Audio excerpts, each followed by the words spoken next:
What's going on, my guy? What's happening with you? Hey, man, just another day, man. I'm so happy. I'm super excited, bro, to get this off the ground. I know we've been talking about it. School's guilty pleasures, man. We here. We We are here. here, man. We officially here. Launch date, man. Congratulations. Thank you. I appreciate you. I appreciate you for all your support. Shout out to Ray P for the support. Shout out to everyone, for whoever's watching this. Thank you. I appreciate you. I love you for real. This is deep, because this is what I wanted right here. My guilty pleasures. And you'll notice that most of these guilty pleasures, the movies are bad, but they have some great performances. I was just about to say, make sure people tell people what you got cooking for them, what the Yeah, description, what they should be expecting from the pod. yeah. What you should be expecting is just random ass movies, like some shit you probably forgot about, or some like Demolition Man. This is matter of fact, yesterday was the 30th year anniversary of this movie. Like Mm-hmm. that type of shit, like something you forgot about. Did you plan that? No, not at all. Not Yeah, I at saw all. that it was 30 year. I'm like, that's crazy. Yeah, I seen that. I was like, now look at this shit here. So this is meant to be, man. So I'm super excited about that. But yeah, that's what this basically will be. Like it ain't nothing, no specific genre, just bad movies. You might think it's bad, but I love it. So let's get Hey to it. man, if I always tell people, man, if you love good bad movies or Yeah. even movies that you just think are good, that get misclassified as bad, Yes. this is the podcast for you. School has a special inkling for these type of films, so I'm excited to see what he's about to cook up in it, and just from an observer, just I don't, I record with School every week, along with Ray P for Yeah. Culture Garden, and I'm involved in some other podcasts as well that I don't record with School. So I'm personally excited to see School get in his bag without me and without Ray P, and have different guests and have those conversations. Just I know obviously that's a little bro. I've known him my whole life, so Yeah. Yeah. I know what he's capable of, and I just want to see. Obviously I'm excited to see you. Get in your bag. Yes, sir. And, Yes. and own this lane, because this is definitely some School shit. You had the nerve to talk about replacements on Culture Garden, but we ever talking about Demolition Man. That's cool though. Demolition Man. This is a classic, man. Okay. The classic guilty pleasure, man. Let me Facts. break. That's a fact. That's a This is a fact. classic guilty pleasure film, man. Everything about this movie is so 90s, but at the same time, it tries to be a futuristic movie. This movie's crazy. So let's get into it, brother. Demolition Man. The synopsis is an officer was frozen in 1996. He's frozen. A criminal who he has a back and forth with gets uh, thawed out. The synopsis for this movie is an officer was released from a crypto prison in 2032 after being frozen in 1996, years after for committing my bad. We got to start over, bro. Hey, the synopsis for this movie is silly as hell, man. A freaking cops wakes up in the future from 2032 from 1996, chasing a criminal that he has had beef with since then. And it's just, bro, it's the future, man. Some silly shit. So basically, the synopsis for this movie is an officer was released into 2032 after being frozen 36 years for a crime he didn't commit. Now, the crime he didn't commit was set up by his arch nemesis in a way. Like they've been beefing since '96. It's probably beefing before that, for real. Yeah, yeah. Before then, um, This whole movie silly, man. yeah, But it's silly in a good way. Like, it's actually, I'm not gonna lie to you. This the premise of the film is what's intriguing. That's the most intriguing thing about it. It's actually not a yeah, bad idea. yep, I found out some interesting things, like about the origin and the original yeah. screenplay that was pretty interesting as well. Yeah, I'm with you. That's one of the things that brings me back to this movie is that futuristic, like, it's 30 years later. Like, what kind of shit did they get right?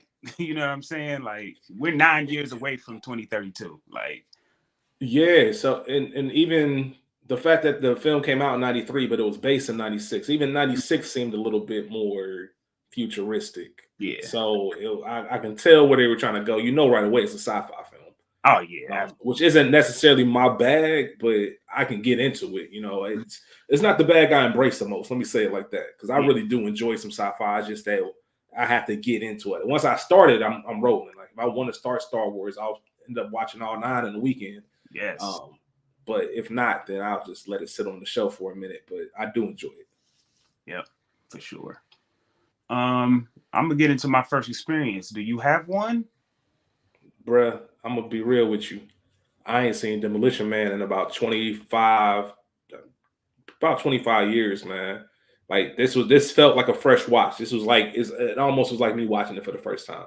I know Okay. for sure I've seen it. I've seen it at 85, 85, Yep. 1480, late, all of that. Yep. But this was a fresh watch for me. So I can't tell you the first time I saw it, but I do, it was an enjoyable viewing pleasure. It's definitely a good, I don't want to jump ahead too far. It's a good bad movie. Yeah. Something like I always joke about Never Die Alone with DMX and David Arquette. Like I love that movie. Like I really do. I genuinely love it. When Skool and myself did the DMX episode for the Culture Garden, I bought Never Die Alone. Yep. But I enjoy that for a different reason than I enjoy Demolition Man. Never Die Alone is really bad. It's bad to the point that it's good. This isn't the same case with Demolition Man. You know what I mean? Yeah. Yeah. Like, so it's got a little bit more to it. And like I said, it's a very interesting concept. And a lot of the things they were saying and the views, Mm-hmm.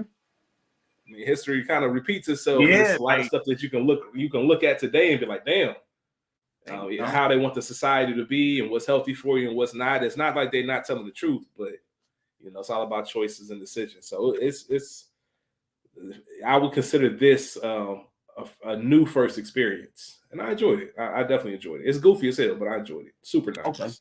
Okay. Yeah. I'm gonna say that I don't remember my first experience with it, but it's definitely a 1480, 85, 85. I've seen this movie a lot. When I started doing the buybacks thing, if you know our origin story, buybacks was a store on Coleraine that was DVD world, bro. They had movies galore, and I lived there. Demolition Man was probably one of my first purchases in that building. Like, oh shit, they got Demolition Man. Oh, it's over. Like, it's my shit. So with that being said, like I said earlier, I love a good bad movie, but most of them always have a good performance in them, and this is that for me. I want to get into the stats. Like we said earlier, it was released October 8th, 1993. So the 30-year anniversary to the date was yesterday. That's just happens to be. Yeah, yesterday from the day we recorded. Now y'all will listen the day sorry. later. So yeah. No, you good. You good. So the estimated budget was 57 million. It didn't do well, y'all. It made $58 million, little over 58 million. So it made its money back. But in 1993, we talking about $57 million. You want to at least make 80. Yeah. So, but it was Stallone's comeback movie. Yeah, it got Stallone to where he needed to be, and of course, we already know during this time Wesley was that guy. I believe they had to beg him. They had to beg him and Stallone to be in this movie, specifically Wesley. Yeah, they went down. They went to the set of Rising Sun to go get him. Yeah, they had to go do it. They had to go work some of that magic, that entourage magic shit. Right. I'm gonna get into the cast a little bit. We already talked about Sylvester Stallone. Did you talk about the director? Oh, nah, I didn't. I don't even know who directed this. Oh, you wilding, bro. Yeah. Well, I'm not gonna say you wilding because it's not like it's a well-known director. Yeah. But it was Marco Brambilla. He was known for doing like real big budget TV commercials and things like that. This is his directorial debut. So that makes sense. With this being his baby and all that, like I just want to make sure he gets shouted out because for sure. He did more stuff past this, but it's not the most notable thing that anybody will probably recognize from his catalog is he directed the Power video for Kanye. Oh, okay, cool. Hey man, that's something. Shit. All right.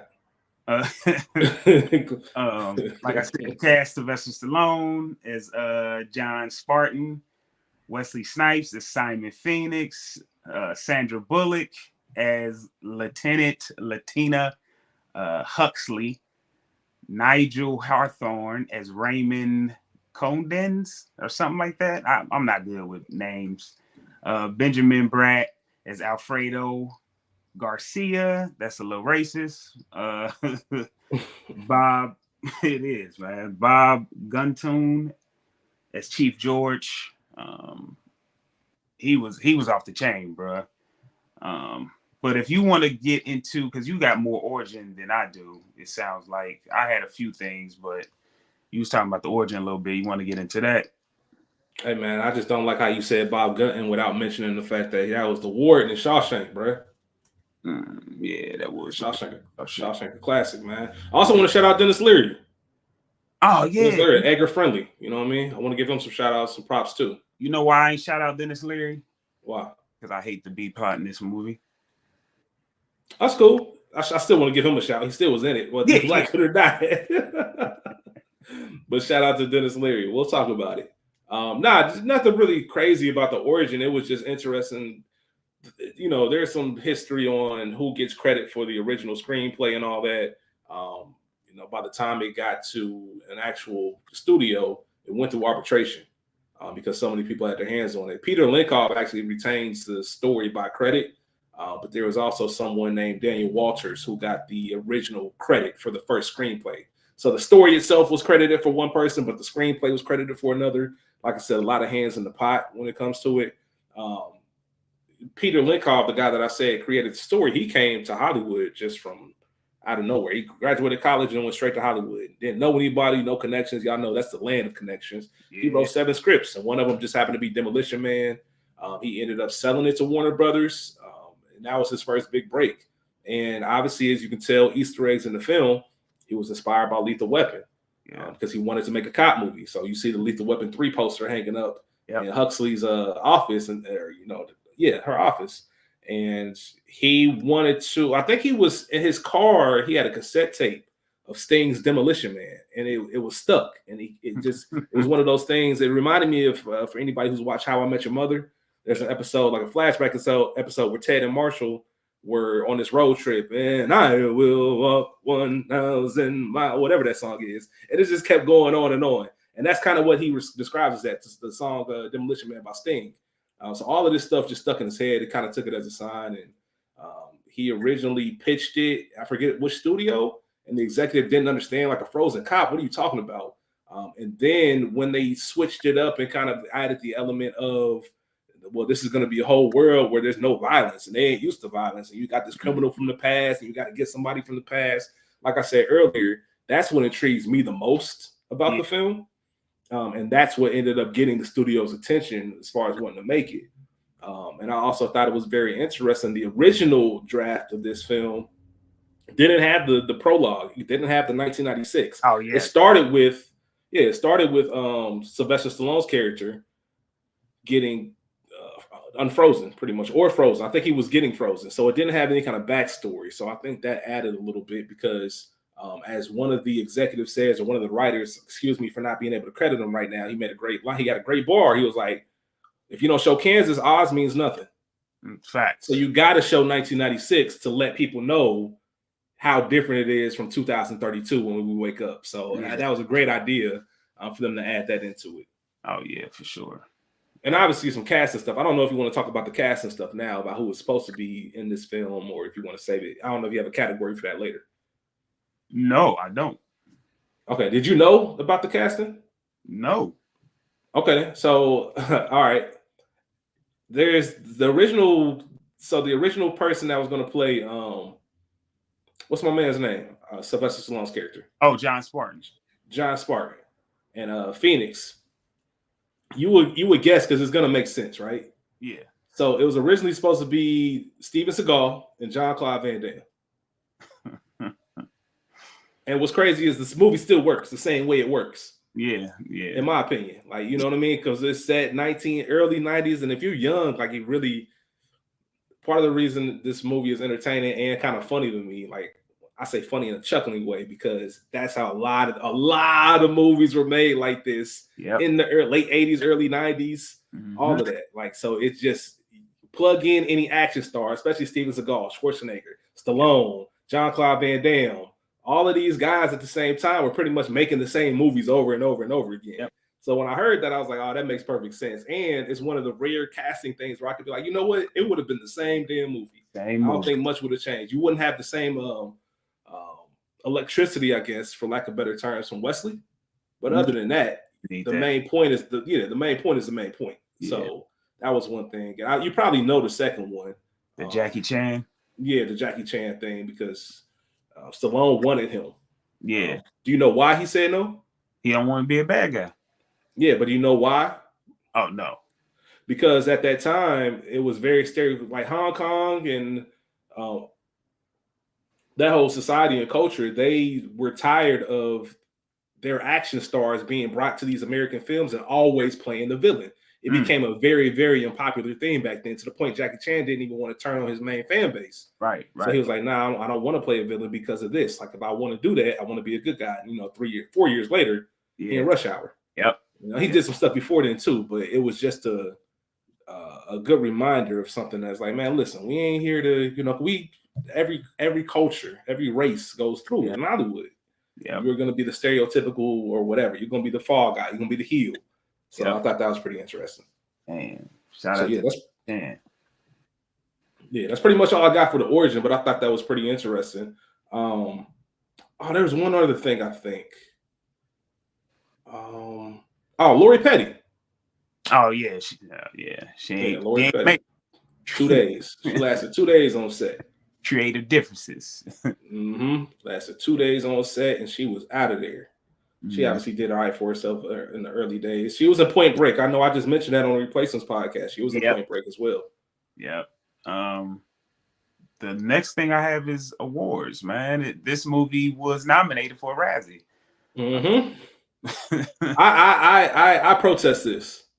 You protest this? Hell yeah, I protest this. I protested. She didn't get it. She got nominated. Excuse me. I understand why she was nominated. Yeah, definitely. But go ahead. I didn't want to cut you off. Sandra Bullock was nominated for worst supporting actress in a movie. And I get it. I understand why, but I think she did a good job of playing that dumb ditzy character. Like Yeah, that's my issue. And for those, first time listeners, if you don't know what a Razzie is, it's the Raspberry Awards. It's the opposite of the Oscars. It pretty much rewards bad performances. We went the whole spiel during Skool's opening episode, or his intro episode, which was Wild Wild West, about what the Razzies are. But yeah, Sandra Bullock being nominated for a Razzie was, I thought a little bit unfair, mainly because you're only as good as the work you have. Yes. And that was her role. That was what she was supposed to be doing. I actually think she did a very good job, like you said, of what she was supposed to be doing. So I don't think a Razzie, I understand you want to give the character a Razzie. Right. But that should go to the writer. Like, give that to don't give it to Sandra. She just did what she was supposed to do, and she excelled at it. Yep. Like, I got to give her some credit. So if there was a protest and picking line outside of the Razzies, man, I'd have been there in 1993 on Sandra's behalf. Me too, because she definitely played that role and got on my damn nerve. So I'm like, yeah, she did her thing. She didn't even bother me that much. She really didn't. Like, she didn't. Not as much as some of the other people that I wanted to slap. I'm curious to know who that is. Jeez. Come on, man. It was Dr. Raymond Cocteau. It was the Chief George. Dr. All Wright. of them, man. Associate Bob. All of them, man. Slap fire out of them. Dr. Raymond was talking that big talk, wasn't he? Talking that cash, man. Come on, man. So good, bad movie, or good movie, or excuse me, or just a bad movie. How do you feel? It's a good bad movie. It's not a bad movie.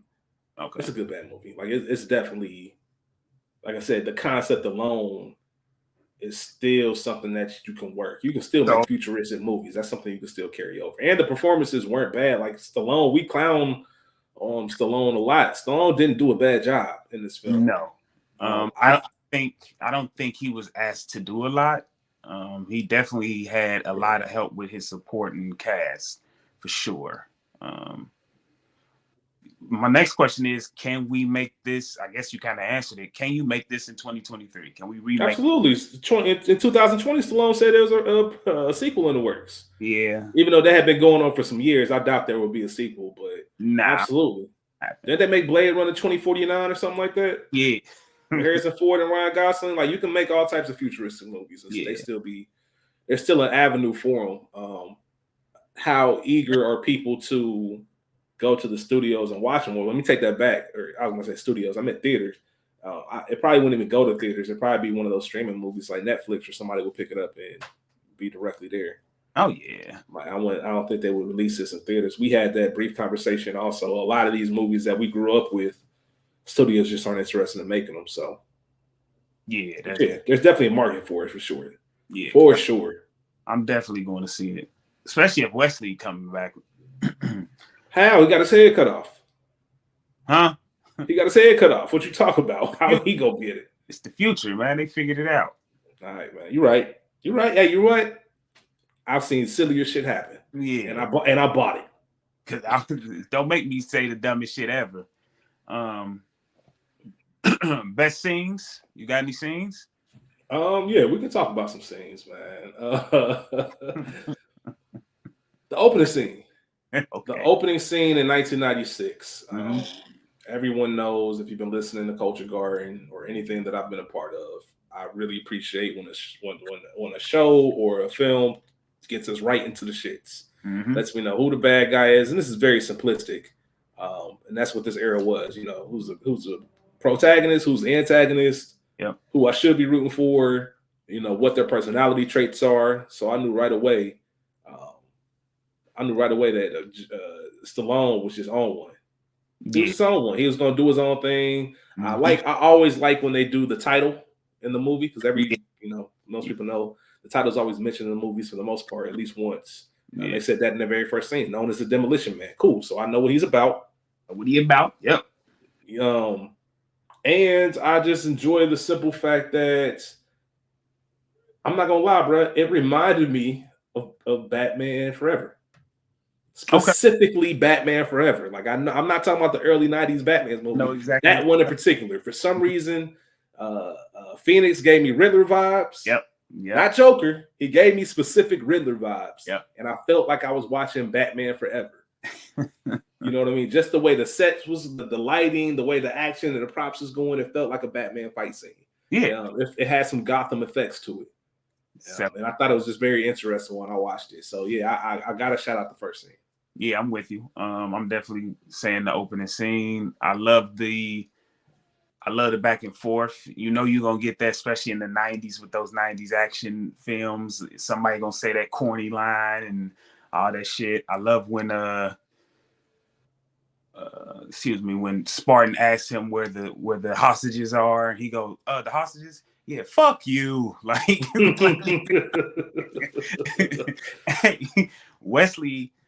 Simon was on one this whole movie. The one thing, go ahead.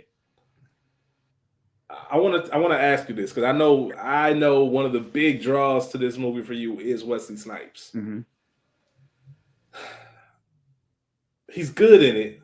Yeah. I don't like it as much as you do. Okay. I'm not saying that it's bad. I just don't like it as much as you do. I think that hearing you talk about Wesley in this film and doing prep for it, I don't know if that's the film itself. I don't feel like it was something that it absolutely couldn't be erased.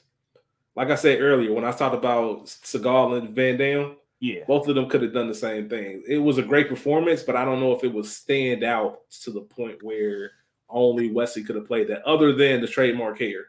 I don't see John Clyde or Steven Seagal playing this as good as Wesley. Well, Steven Seagal would have been especially Stallone's character. He can't act. Who? Stallone? Neither could Stallone. No, I'm talking about Steven Seagal. Yeah, Steven Seagal. He would have been Spartan. Oh, okay. He would have been Spartan, and John Claude Van Damme would have been Phoenix. Yeah, I've never seen him in a bad role. Not a bad role, but a bad guy role. Who? Jean-Claude Van Damme. I mean, I think if you just need an action star. Because did you dislike? Well, I know your answer. Do you think people who watch this movie really dislike Phoenix? No. Yeah, I don't think they disliked him. Like it was what I mean. I guess it's hard to when you don't take the movie seriously to begin with. Like it's some futuristic shit. I don't have. That's the one thing you can do when you're kind of set in this outside world, even though it is Earth. It's still not the Earth we know. Right. So I think part of our human emotions don't get attached to characters in that way. Like, yeah, I know I'm supposed to be rooting for this person or rooting against this person, but at the end of the day, I don't think I'd have been emotionally phased if anything happened to Spartan, and I wasn't joyed when Phoenix got his head rocked off. Right. You know what I mean? So it was one of those kind of weird things. I don't know. That was just my thought. It's kind of like it plays the middle. Like the story is the heart of this film. I think he really tried to make it actor proof. Okay, listen. This is your opinion, man. Yeah, it's just my opinion, man. You know, I think Wesley, his performance was dope, man. He did it for me in this. I watched this for him. Yeah, he definitely did his thing. But or you know what? Maybe I was overly shocked by how good Stallone was in it too. That could maybe play a large part of it because the bar is in the basement when it comes to Stallone. That's all due respect. I enjoy Stallone movies, but I also don't expect to go in there on some action shit. Nick, I saw Expendables in the theaters, y'all, and 1, 2, and 3. Like I'm not playing. And 4, I knew what it. Yeah, I knew what it was. Like I knew what I was going in there for. So I like Stallone. Yeah. Obviously, we talked about his work in Creed and just how incredible he was in that. So he can act. Right. I just wasn't expecting that in 93.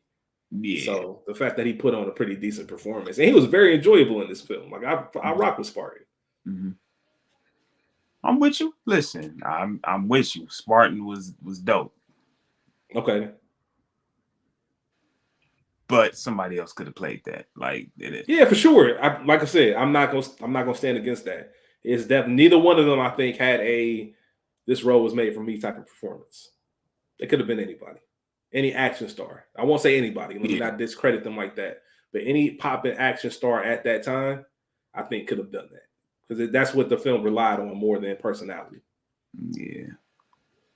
I hear you. I disagree, but I hear you. That's cool. This is your opinion, brother. Yeah, man. That's cool if you want to be wrong. I ain't tripping.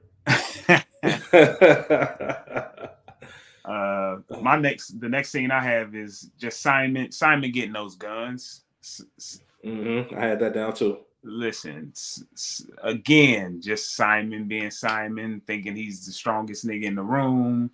Then he sees the guy. How much do you weigh? That's just classic Simon Phoenix, man. Throw that nigga in there, get the guns. Then he realized, like, yo, wait a minute, it's 2032.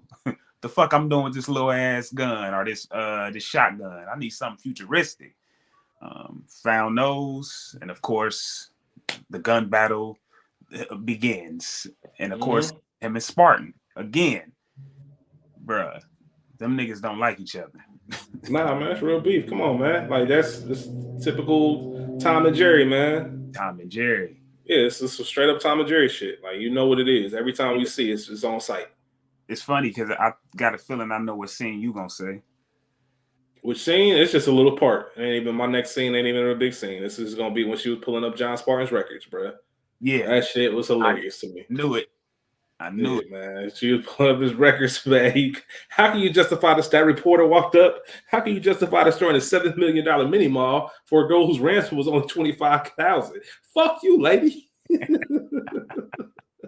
Straight up, bro. Because I feel her. Yo, what the fuck? They had me tied up, fucked up, all types of shit. No water, no food. And you up here justify? Why, man, bitch? Fuck you. Fuck you. Hey. I'm saying that as a little girl, not as me. The little girl, I can see her being on that.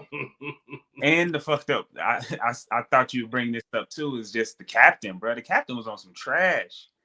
Like, I'm not borrowing no. Listen, the captain can talk all you. I'm not paying him no mind, bro. The same way John Spartan did that shit at the end of the movie. I don't care how mad you are, what kind of trash you on. Yo, what you say don't even matter to me. Fuck you. Hey, he's talking crazy. I'm still gonna do my thing. Man, he was talking real greasy, but he didn't want no smoke, so that's why I don't. Yeah, I wouldn't even take that. No way.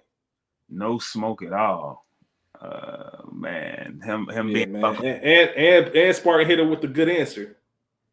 Hey, she really meant that. Fuck you, lady. Like, Hey, damn. good Felt answer. slighted though. Like, damn. Like, I got saved, and the first question was, what makes it justified? Because I'm a life. Hey, cause I'm 6 and I need my life. You hear me?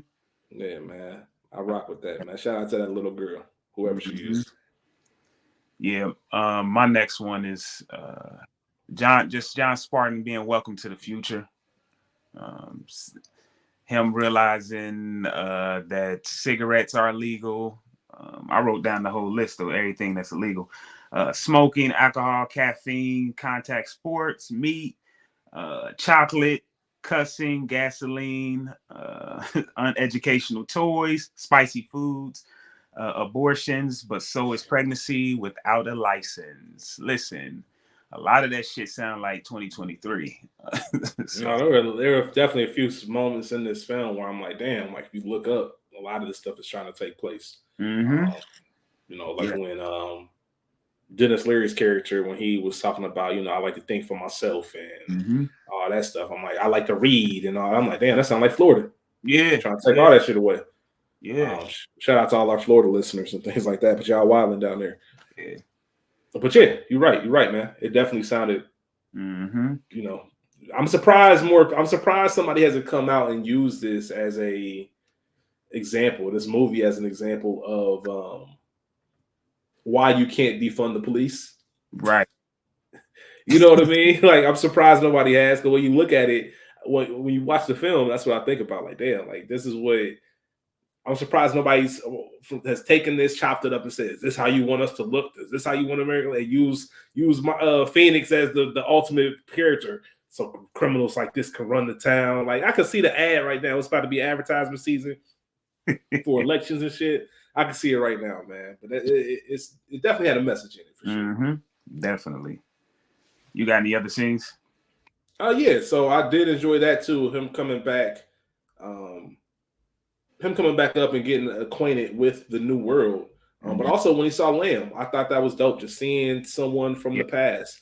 We see it in the opening scene, and I love that they did that in the 1996 scene. We see him as a younger version of himself, Mm-hmm. and Lamb is obviously the older black gentleman who has all the knowledge on what was going on who has all the knowledge of what was going on in the 20th, Right. they call it. So just the fact that he was there and that interaction and them dapping each other up, old school stuff. I think the cool thing is that nobody else in the room was there around to experience what life was like before the earthquake.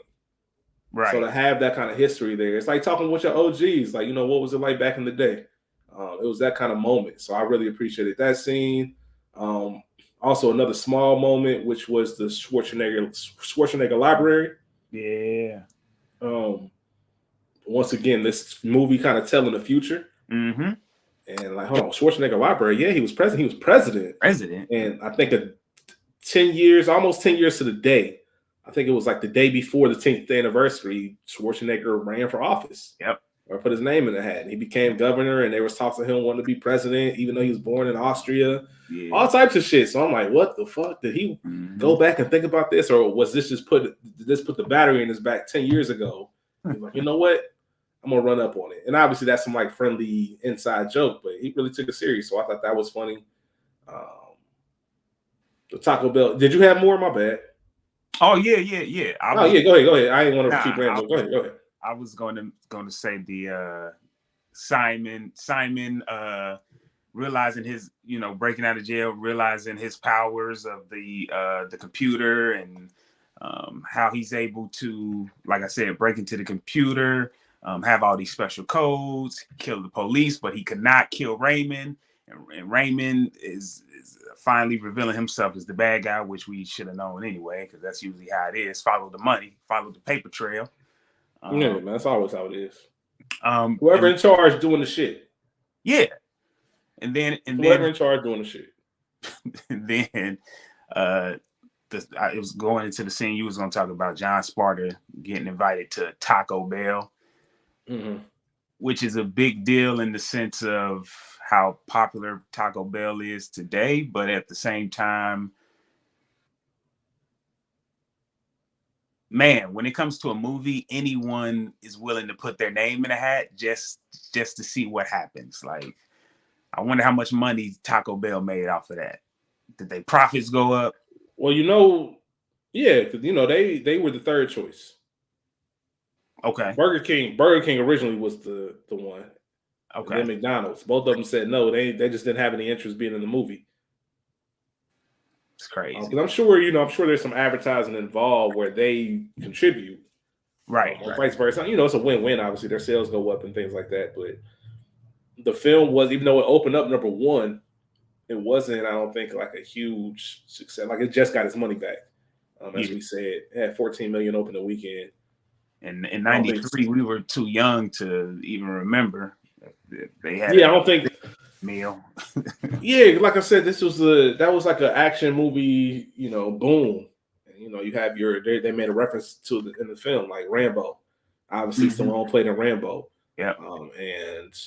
What's the one that Schwarzenegger did? Last Action Hero?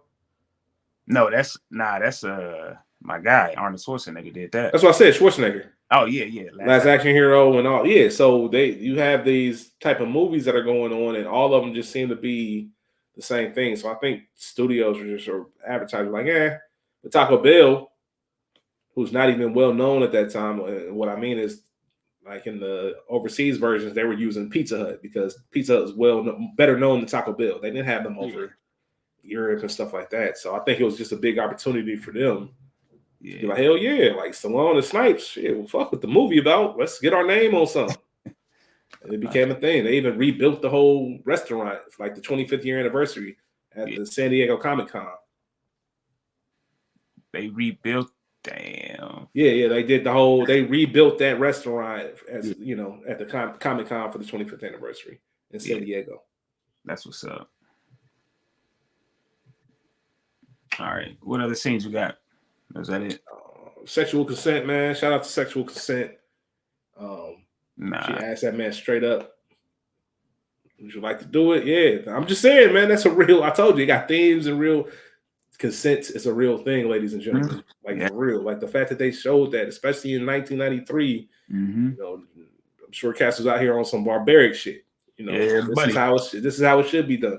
Everything that they showed in the movie, what's good for you and how things should be done, they weren't wrong about. No. You know what I mean? Yeah. But just that interesting, dang, y'all don't even, anybody get no yams in the future? Nah, we got to change this. I ain't putting on this headset. We got to, it looked like it was working. My man Stallone was, Spartan was going through it. He was going through it, man. Hey, that scene get me every time because I'm like, what is he experiencing? Yeah, man. The facial expressions, all that, man. He was on it. He was on it. Nigga said, hold up. What is this? 100%. 100%, man. Hilarious. I also think it's funny how we are in that, like you said, that FaceTime and all that stuff. Like he got that random phone call. We don't get shit like that because we gotta have a number. But the random phone call from old girl, butt ass naked. Now what's she naked for if we don't be doing nothing, huh? Shit. I mean, they probably watch you naked. You ain't doing shit with it anyway. Shit, this ain't nothing. Ain't nothing about to happen. Shit. I also think it was interesting that the world kind of was killed off due to AIDS and NBS, and I can't remember what else the other name was. She named it some sexual transmitted disease. I thought the world was cut off because of the earthquake. I think that's something that they put in there to make people in the future not do that.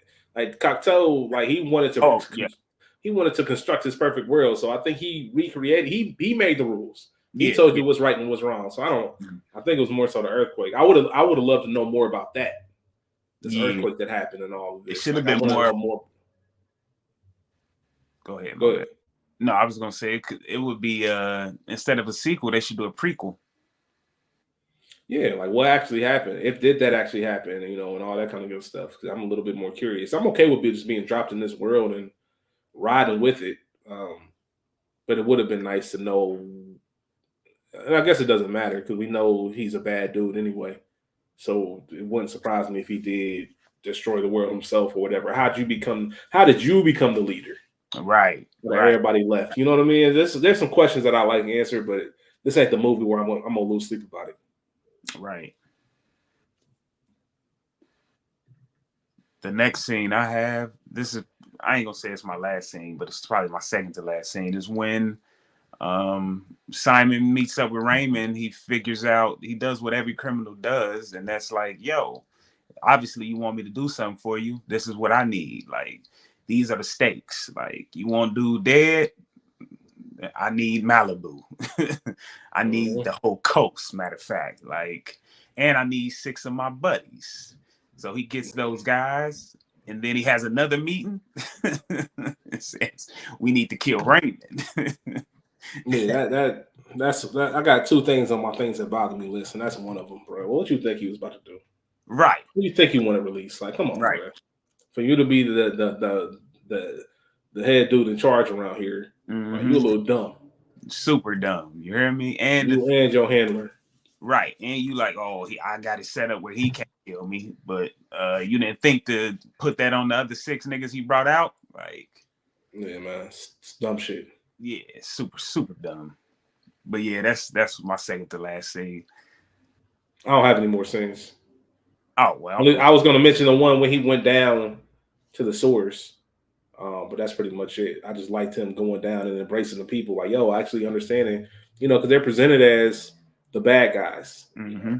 The scab. What do they call them? The scabs or something of that nature. I'm not sure. Either way, they're presented as the bad guys, but really they're the ones that just want their lifestyle and just want the freedom of speech and everything else. Mm-hmm. But they decide not to cooperate with this new society. Yeah. So it's interesting how you get the first impression, what you think they attacking, the good guys and the citizens, but then you realize, like, nah, this is what it is. And Cartel just wanted us to abide by his rules, and we went with it. Yeah, we chose to eat rat. They was down there eating rat. They basically they stole from Taco Bell. Like, they just wanted to eat. Like, yeah, that's all. We wanted some food. And then when Spartan found that out, man, I thought it was really cool, and he was able to embrace them because he knew that's how it was before then. Like, sometimes people just are misunderstood, and obviously the message. I tried to hammer that point home. And Dennis Leary just did a great job in that scene when they were down there. He's usually known. I said this when we did our draft day episode. He's just known for playing a dick. But he was actually pretty. He's a comedian too. But he did a really good job, and that was one of those roles. I'm like, all right, he doesn't have many endearing roles, but this is one. No, yeah, I like him. It's like, I like Dennis Leary as an actor and what he does. He just kind of typecast in a sense. Yeah, I like him. I just don't like the B plot. I don't know that B plot. Go talk about it. What's up? I just didn't like the B plot. I just thought it was stupid. Like, which part? The fact that he was that important that you needed Simon Phoenix to come kill him. Like, bro, you could have tricked one of his own men's to kill him. Like, it ain't that deep. I don't think he was important enough for all that. I think he was. Only reason I say that is because all it takes is one person that wants to disrupt what you're doing. And please don't take this the wrong way. But if you look at real life and what they do to some of our leaders, just because all it is one voice. Yeah. At the same time, that one voice is just too much. It's riling too many people up. You got all these people down here. He's the presumed leader, even though it wasn't even that wasn't the case. He even said, "I'm not no leader." Some people just go with me. Yeah. Like, he wasn't shooting for that. So it fits with life. Art imitating life, where the powers that be are so threatened that you want to get rid of this one person, and to make sure that the job is done right, I'm gonna get the baddest dude that I know that's locked up. So I get it. I can understand why you don't like it, but also it doesn't bother me, I guess, because of all of that. Like, a movie, it makes sense why he would. Yeah, the message. Cartel definitely reminds me of the type that would. But I guess, and you might not have an answer. What would your B plot be? Like, so, because if Simon doesn't get out of, Simon doesn't get out of jail if he's not there to kill, I forget his name, Dennis Leary's character. Kingsley, I think. Edwards, ain't it? Edward. Yeah, my apologies, y'all. We messing up the name. Friendly. Friendly, yeah. I know it's leave something. So if he's not there to kill Friendly, then what's he going to be doing the whole movie? Like, do you have any thoughts on that? Yeah. What would you rather him be doing? Nope, I don't have any thoughts. I didn't You know what I'm get. saying? So it's one of those things where nothing else makes sense if he's not there to do that. Yeah, I got you. It's kind of in a sense he's kind of like another politician. Like he's trying to. Yeah, I got you. That makes. I know what you mean. That makes sense. I mean, there could be a better story out there. I just don't know what it is off the top of my head as far as what we know off rip that this guy's frozen. Yeah, he's up for parole. So how? I don't know what else they would want with him, because otherwise the world's perfect. It's everything he wants it to be. So the more I talk about it, the more it makes more sense that I got you. Want to do it. The one scene that fucked me up was him. So do you think Stallone, or excuse me, do you think Spartan's daughter is dead, or he just really didn't want to look her up? Because the captain said she was dead, but Hensley wanted to look her up. Now that's the part those are the parts that would bother me more than the B plot. Just the stuff they introduce and don't. Yeah. Don't. I would like to see something at the end. Well, I mean, I understand why you don't, because you want to, in very typical 1993 fashion, early 90s fashion, the good guy ends up with the girl at the end. Mm-hmm. So it just makes sense for that to happen. Who's younger than his daughter? It's future, bro. You can get away with that shit when you listen. If you do animation or you do some sci-fi shit, you can get away with a lot. And just explain it that this is a different world and this is how the rules are. This ain't Earth or all that. So nigga 74. But yeah, I would have loved to have found out what happened and if that was real. I'm assuming that they were really gone. Hey, that nigga said you should be lucky that she even looked up your wife, nigga. Like, she even told you, give her a run. He was talking greasy the whole movie, bro. Like I said, I'm so unthreatened by him that I don't even know if I slap him. Like, get the fuck out of here, bro. Like, I don't take you serious, bro. Like, come on, you entertain me. You a little nigga to me. Hey, you a little nigga. Stupid. The last scene I had is just, of course, the grand finale, man. The Sparta. Phoenix, bop. This scene pissed me off, bro. You pissed you off? One part, not the scene itself. There's one part that pisses me off. The scene where he let him get out that fucking car. He should have just he was shooting at him. No, when he was ready. No, not even that, bro. At the very end, when he had the drop on him and then stopped and looked at the shit, the frozen shit, the ride. Hey, bro, just do your job. Like, you stopped and looked at it to make Spartan stop and look at it, and now y'all tussling over that. He grabbed it and get enough time to get it. Bro, don't even pay attention to that thing. He don't even know it's there. He looking dead at you thinking it's over. Mm-hmm. See, that part, I ain't even thinking that. The part that bothers me is when he gets him in that claw. The long arm of the law. Like, shit like that. That's 90s as fuck. Like, yeah, it's very super 90s. That's what I said. Like, it reminds me of Batman Forever, which came out 3 years after this. Just from like in Batman and Robin, both of those movies were a lot different than the first two Batman movies that came out in the 90s, because they were very cartoonish. And that's this movie. So, and I'm not saying that in a bad way. I still enjoy Batman Forever and Batman. Well, I can't say I enjoy Batman and Robin, but Batman Forever I kind of fuck with. I know what you mean though, but when he got him in that claw, and he had the one joint, the Uzi joint, and he kept missing. I'm like, bruh, what are you doing? Mm-hmm. I mean, sheesh. I'm not saying but that's it. That's 1993 for you. That's just how movies were. That's just how it was. You know what I mean? And that's why people like us who lived in those times, even though we were very young, no jokes out there. School wasn't even elementary school yet when this dropped. Oh, sir. I think I was in first grade, but knowing that's how that generation of movies were, it's easy to embrace it. Versus now, I don't know how a high schooler right now would think of Demolition Man, what they would think if they watched it. Oh, they would boo the shit out of this. Yeah, it's just but that's how the movies were, and that's cool. Like, we enjoy it. I love it.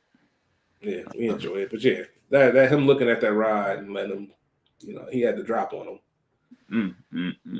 And you know what they say about he who hesitates in war. What's that? He who hesitates is lost. Hey, it's a fact. Yeah, man. Shout out to Hov, man. Got a bar for everything. Everything. Quotes. Got anything? Yeah, I'll go through first. Excuse me, Rambo. I need to borrow this. Like I said, Phoenix said that. I just thought it was funny because Stallone was Rambo. Dennis Leary, what a fucking hero. Super 1990s corny line. Be well, be fucked. Yeah. I just want to know. I just want to find a situation in life where I can use that. Like, I just want to tell somebody to be fucked. Be and fucked. It make complete sense. That's gonna be my life mission right now. Like, you know what I mean? I want to use that quote. And then obviously I had to shout out this line from Dennis Leary. Or friendly, should I say? I want to smoke a Cuban cigar the size of Cincinnati in the non-smoking section, just because. Shout out to the city, Cincinnati. Y'all know what it is. Y'all see you watching on YouTube, you see the Bengals helmet above me. Yes, sir. I know what time it is. You see what it is. And I like Defiance. I like shit like that. Yeah. We talked about Schwarzenegger, but he had one of the most funny random clips is that clips of him with the cigar. I don't have to run and hide and smoke my cigar. I don't have to find a hiding spot like you. If anybody knows what I'm talking about, that's one of the funniest clips ever. Hilarious. Yeah, he's just talking that big boy shit. He's talking that big boy shit. Like, I'm him. Like, I smoke my cigar anywhere. I like my stogie anywhere. And I'm that type of dude too. Like, I'm never gonna ask permission. Like, I'm just gonna do what I do, and who gonna tell him? Who gonna say something? Shout out to Gucci. Gucci. Huh?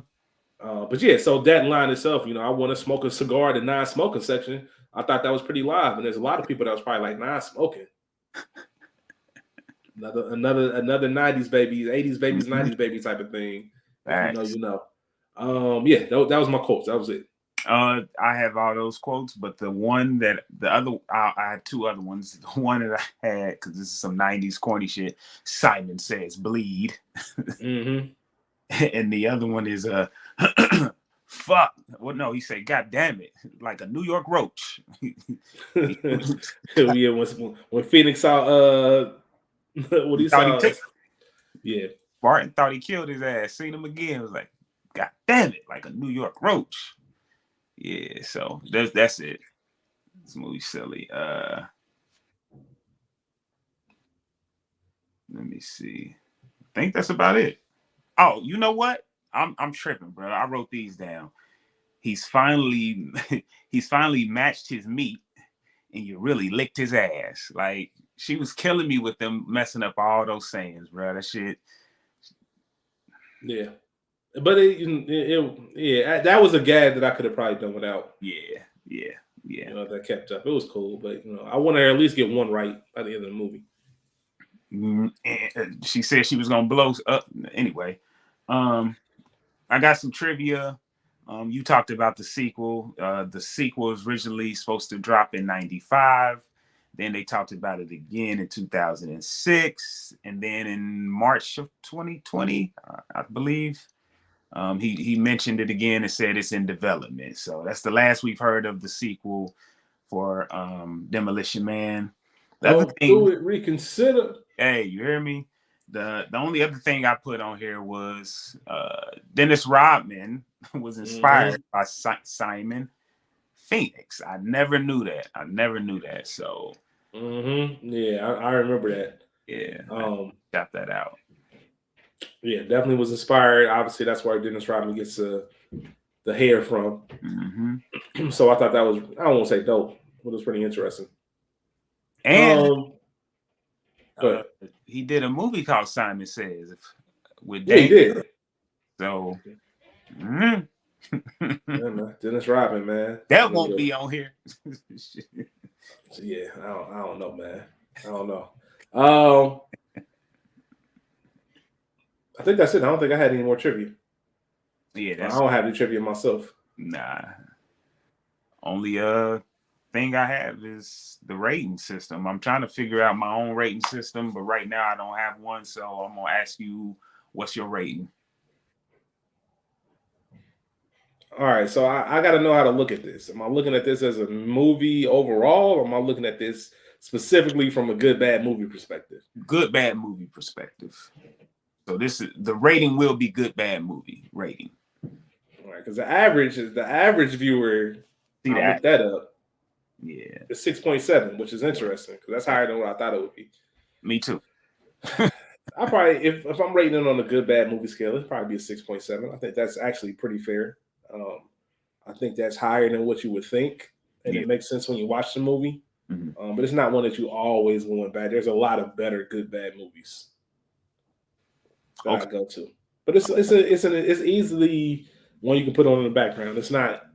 Listen, I'm surprised to hear this conversation has went very different than what I thought it would, and I'm being dead ass serious right now. Like I thought that this was gonna be, I don't want to say a bashing session, but I didn't think it was go this well. So I'm happy that we're here. I'm glad. Because the main thing is, like I said, because the film did a good job of actually having a good plot. That alone makes me curious. All I got to do is be curious about what you're talking about. Yeah. You know what I mean? So I can appreciate things for what they are, and obviously appreciate the fact that it was 93. Yeah. I'm not gonna get on here and be like, "What the fuck was this?" Yeah. Because in all perspective, I expect for these to be. This is why this podcast exists, bro. Because we wouldn't do this on Culture Garden. You know, I wouldn't want to take the time to. This would be it probably would be a different conversation on Culture Garden. But since I know we're in a space to talk about good bad movies, I'm gonna embrace that portion of the film. Right. Versus just looking at it as an overall scale. So I'm glad the space is here. All right. Well, with that being said, you said 6.7. You said okay. I'm on a good bad movie scale, not on a general. But if I was just talking about overall movies, this would probably be like a 5.5. Yeah, I got you. Good bad movie scale. I'm going 7.4. Okay. We'll figure out a name for it. Yeah, we gonna next. I'm gonna have it next in a couple weeks. Don't worry about it. I'm gonna be ready. Be ready for you. So, I think that's it, brother. I think we. This is your podcast. You tell me. Listen, is there anything else you need to say? Nah, man. I'm just except for the fact that we almost did an hour on Demolition Man. It's wild. But that is insane. Listen, I am so thankful for you showing up, showing out like you always do. I love you. I appreciate you. I appreciate everyone that's listening, that's watching. Man, I couldn't do none of this without you. Thank you. For real. Thank you. You already know, man. No problem, man. Thanks for having me on. Like I said, I'm excited to see what you got in store. I'm excited to hear you with some other guests that you're going to have on. You know, obviously I'm here to support you every step of the trip. So I got you, bro. Good job. Looking forward to the next episode. Let the people know what your plans are, how often you plan on dropping, dates or all that. Yes, I plan on dropping every other Tuesday, right? So not next Tuesday, but the Tuesday after that, I'm gonna have a very special guest. Oh my goodness, I'm super excited about this one. So y'all ain't gonna like this movie though. Y'all really gonna be at me at this one, but it's okay. Hey, it's your shit. It's a guilty pleasure, man. That's why it's called Skool's Guilty Pleasures. My shit. Yeah. You know what I mean? So, and also you can find Skool and myself on the Culture Garden every single Thursday. Shout out to Ray P, our third host with that, talking about actual actual films. So check us out if you want to get some more content. But yeah, man, I'm excited to hear what you say. Like I said, so let's get it. I love you, dog. Love you too, fam. You be cool. Y'all be cool. Peace. Peace out, y'all. Appreciate it.